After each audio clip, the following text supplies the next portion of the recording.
Hi, I'm Bob Dixon. Welcome to the Leader's Edge Hot Takes edition of the Five Eagles Insight Podcast.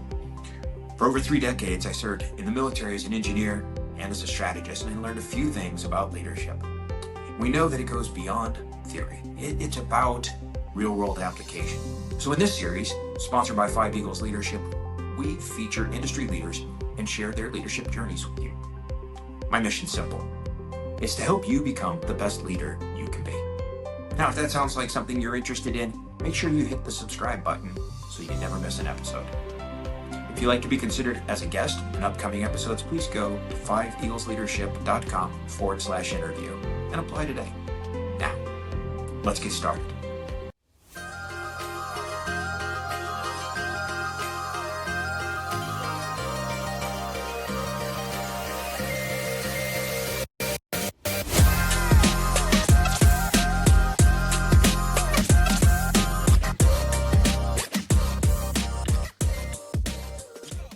Welcome back to the Leader's Edge podcast. My name is Marisa McClure, and joining me today is Leo Mordkovich from Dallas, Texas. And Leo is the founder and CEO of Calisper. Welcome, Leo. Thanks for being here today. Appreciate you having me. All right, so we're going to dive right into some questions. So to get us started, give us a quick overview of your business and how you got into it. Definitely. I mean, the hardest part will be telling you how I got into it than the actual business. But we've since transitioned from agency. Now we're going into M&A. And so now we're just trying to find the best brands to work with and truly putting the best people behind the best things and trying to make as much change as possible in the D2C space. Okay, so can you tell us a little bit more about what services you provide?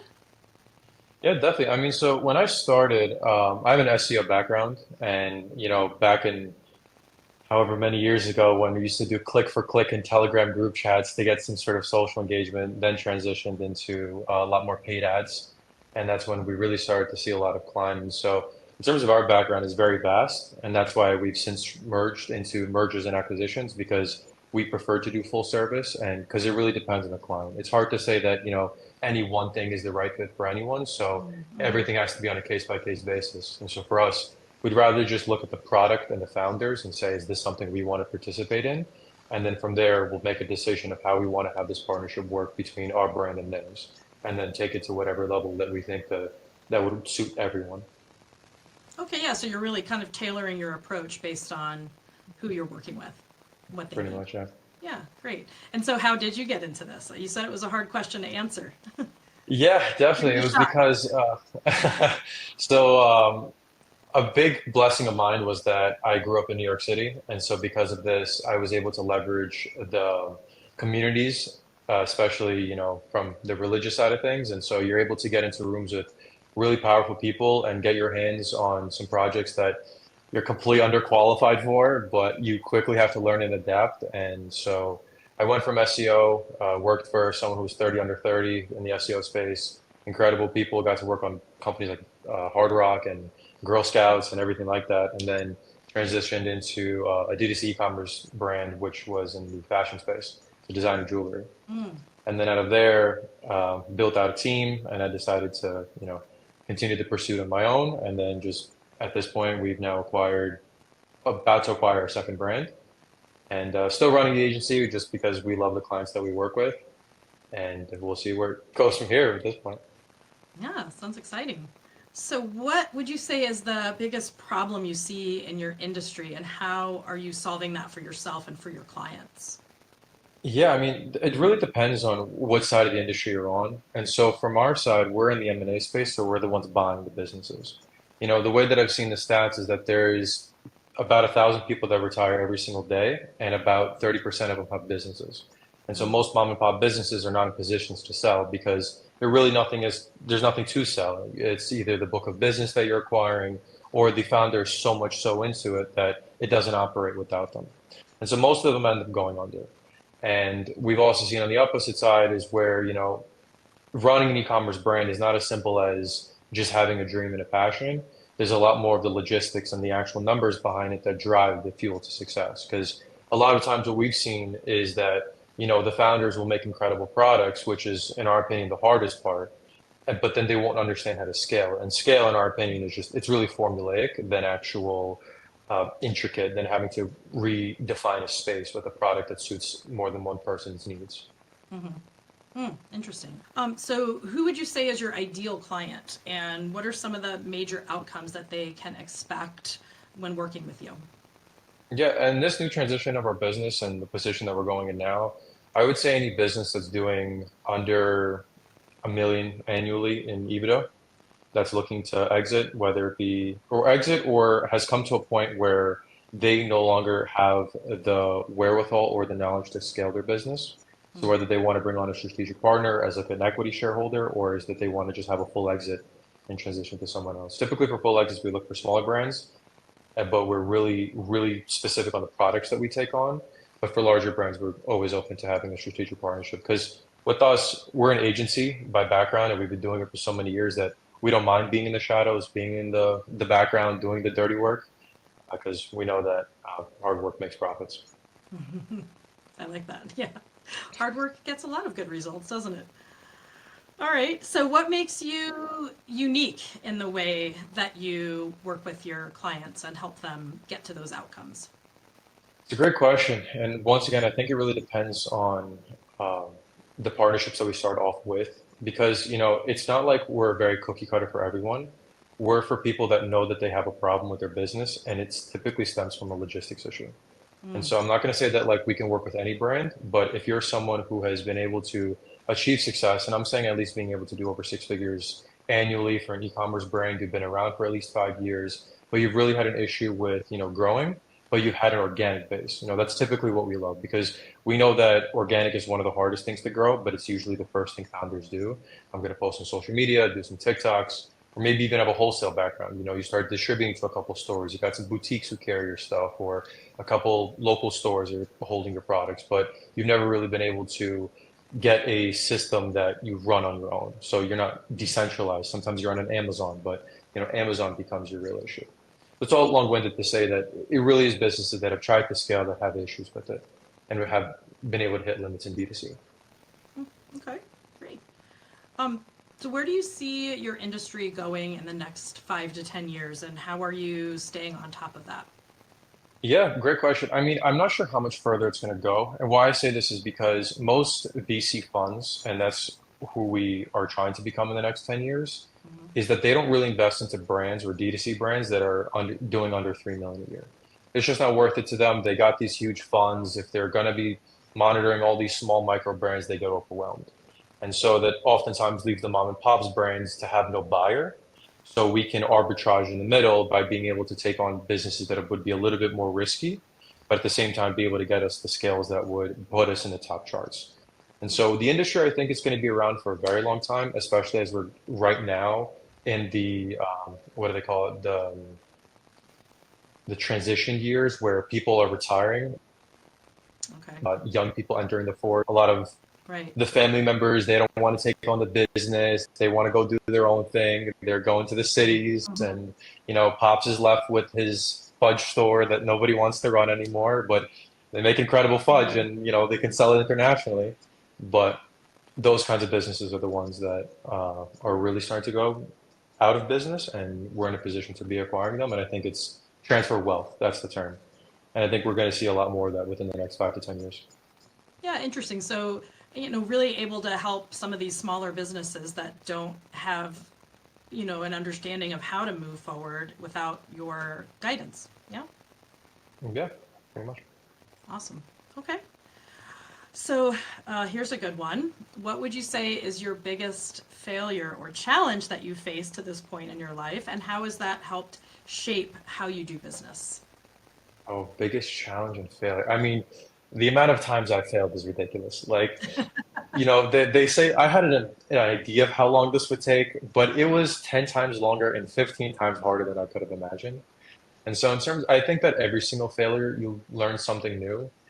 But I think the biggest one was just, having to overcome objection. And so a big thing that as I was just trying to grow in the space, like especially because I started off extremely younger, going to networking events when everyone's calling you names, like, actively you walk into a room and people are saying stuff about you before you even open your mouth. And so Mm, it builds a lot of animosity, which really shouldn't be there. And right. now I think like the biggest thing that I would probably struggle with is like delegation, because like I'm so used to being like a one man team to have like a whole people you can rely on, and being able to delegate it has definitely been a struggle point of mine at this time. But yeah, I think objection would be the biggest thing over Yeah. the career. Well, I love your honesty and your humility and saying that you've made a lot of mistakes along the way, because I think that's true for everyone. And being Yeah, able to acknowledge that, I think, is a important step in using those moments as a learning tool, right? And getting better and growing from those failures. So good job there. And I can appreciate definitely it. relate to the challenge with delegation. I think that was probably one of my biggest challenges as an officer in the Navy, figuring out that as you get more senior and take on more responsibility, you can't do everything yourself. You have to Yeah, rely on others. So, how do you set up a structure where you feel confident that the things are getting done without having to micromanage, right? You want to give your folks, make them feel empowered to do their jobs, and but still make sure that you're checking in and keeping things moving in the direction that you want them to move in. Can you tell us a little bit more about how you're overcoming that challenge? So acknowledging that you have trouble delegating, what are some things that you're doing to try to make sure that you're getting through that challenge? yeah, and I think it's a battle that I'll be struggling with till the end of time, because as you become bigger and more proficient, and as you start to grow and scale, you start to operationalize things differently. And it Mm, really does depend on a case by case basis. Because we're in e-commerce, you have the creative side, which requires a lot more of an ecosystem style of leadership, where there's a lot of communication and spontaneous meetings, and versus having a more structured approach where I tell my assistant go do something. I only want her creativity in the execution, not the ideation. mm, And so being able to balance that is definitely something that it really depends. Like, I mean, even like in logistics and fulfillment, like I do want people to be creative to some extent, if you find a way to make things streamlined, but at the mhm, same time, it has to be in a way that is proper and it's not going to break things in the process. mhm. And yeah, for the most part. Yeah, great. And Well, hiring ops managers, if you whoever. figure out the answer and sort it out, please reach out and let me know, because I think it will Definitely, yeah. always be a struggle for me as well. 100%. All right. So, what is your next area of growth, whether it's for yourself professionally or for your business?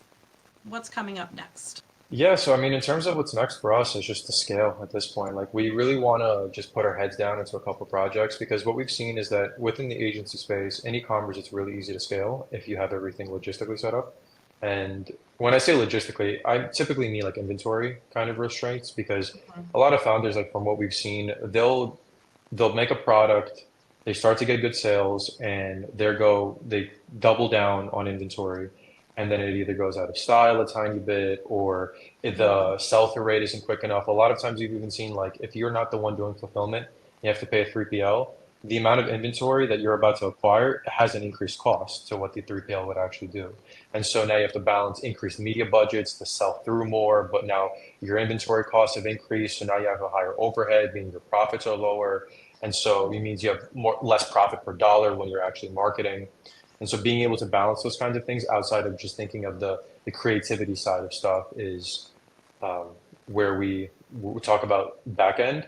But in terms of where we want to be, and what we're going to be doing from this point forwards, is that taking a couple of brands that we really want to work with and being able to just scale and exit. So at mhm. this point, we did our first exit, and so now we're just looking to we put into something bigger and better. Okay, so last question. Well, second to last question. We like to kind of end on a fun note. So, if you could have lunch with one person, dead or alive, who would it be and why? Such a great question. I ask myself that like actually kind of often, and it changes like every single season of my life. Fair But enough. I'd probably say like Alex Ramosi, because I think he's just incredible. Like, I mean, the way that he operates, from the way he speaks to even the partnerships that he holds, He would be incredible to speak to, I think, in my opinion. And he's a big entrepreneur, right? Am I thinking of the right Yeah, he person? does what we want to do, but like at the top end of it. So for him, just some background, he kind of went in the same space, but instead of going the agency route, he started to own his own gyms, and then he started to license out the method that he was using to scale the gyms. He Okay. sold that, and then he started to, expand within that bubble, create software brands, supplement brands, and now he just does the same thing, just holds minor positions within brands, scales them logistically on back end, and then holds as a portfolio company. Awesome. So yeah, you could have a good lunch with him, pick his brain on some of his lessons learned along the way too. Yeah. Yeah, Great. definitely. Unfortunately, I didn't get to know much about you, but I definitely want to know more about the military background. Oh yeah. Oh yeah. We can chat about that when we finish up our conversation. But Sure. okay. Well, how do people contact you? How can folks reach out to you to learn more about your business, or what you're trying to do? What's the best way to learn Sure. more? The website's a little outdated. I do want to preface with that, but you can reach out to my email, Leo at Kalisper, Kalisper, and then my contact should be there, and someone will definitely reach out about myself. Okay. And are you on LinkedIn? Yes, I am. Leo at Kalisper on LinkedIn as well. You should find me there. All right. Great. Well, now everyone knows where to find you.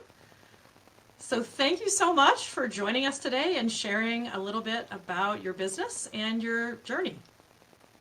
So appreciate the time. Hey, thanks for tuning in to the Leader's Edge Hot Take Series. I hope you found today's insight meaningful, valuable, and that you're ready to put them into action. Now, if you enjoyed the episode and want to keep improving your leaderships, be sure to subscribe so you don't miss out on any future episodes. I post new content every week, packed with strategies, tips, and real-life examples to help you lead with impact. Now, remember, great leadership isn't just about guiding others, it's about continuously growing yourself. If you'd like to be considered as a guest for upcoming episodes, please go to 5eaglesleadership.com/interview to apply today. Keep pushing, keep learning, and I'll see you in the next episode. Be awesome.